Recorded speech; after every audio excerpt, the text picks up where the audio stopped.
let's explore something super important today: the hidden racism in Western music theory. Now, if you're a social activist, you probably already know that racism can be insidious, sneaking into places we wouldn't expect.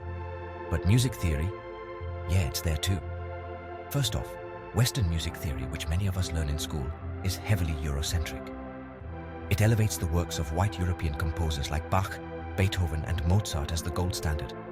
But what does that mean for non-European music traditions? They get sidelined, dismissed as exotic or primitive. Let's talk about the concept of the universal language of music. Sounds inclusive, right? But in reality, this idea often ignores the rich diversity of musical traditions around the world.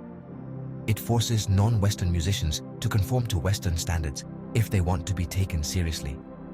Imagine being told your native music doesn't count unless it fits into a Western framework. And then there's the theory itself.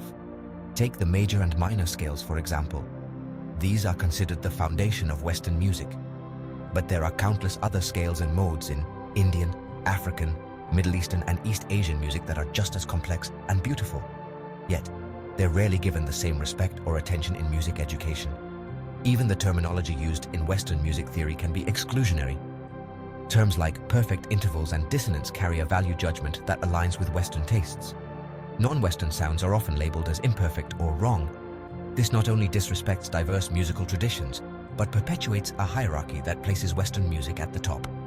So, what can we do about it? The first step is awareness. Understand that Western music theory is just one of many ways to understand and create music. Educate yourself and others about different musical traditions. Push for more inclusive music education that respects and values all cultures.